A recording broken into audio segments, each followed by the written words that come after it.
share a story that I just read, a funny story that I would like to share with us. This is a story. In the story, a man falls into a deep hole. Several people walk by, including a doctor and a priest, who either offer advice or throw down prayers and prescriptions without helping him out. Finally, a friend walks by and jumps straight into the hole with him. When the trapped man angrily asks, "Are you stupid? Now we are both down here." The friend replies, "Yeah, but I've been down here before, and I know the way out." So I'd just like to encourage all of us. There's things that you are going through right now in your life that you're struggling with.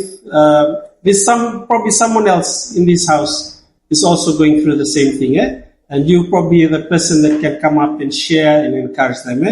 Sharing not only reaffirms God's love or faithfulness in your life. When you share about God's love, it also enables or helps other people as well that's going through the same struggles. So I open this time to open the floor for everyone who wants to come up and share testimony. Thank you. I am still reeling from shock and reminded again of the life we walk. In the week, you remember we mentioned the example of us gathering here on Sunday as a huddle, like a rugby team when you get together after the game. The game is played between Monday and Saturday. Yesterday, Miri and I went to attend with Liza and Rory the prayer meeting, the Scripture Union prayer meeting. They are fundraising for their camp at Namaka Public School in December. And a few years ago, they had this at the camp, and we were able to assist them in paying for their accommodation. So the prayer meeting was from 6:30. Saturday morning is a nice morning to sleep in, but we had to leave Sambeto at 6.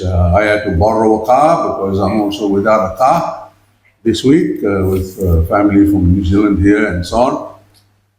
So we're there on time like a good soldier, and others creep in. We didn't start until about 7:15, but just after 6:30, we're just sort of getting away when my phone rings, and it's Sister Suka. And she says, Howard's Manny was killed on the road this morning at 2 o'clock. Manny is a young man, 30-year-old, who lives with Auntie Suka, who's had problems since his father died, who's been trying to run a security company, which I've also helped with.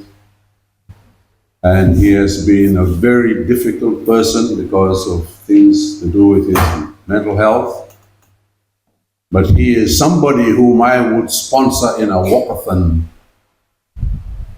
a marathon, because that boy walks from Sambeto all the way to Bounty.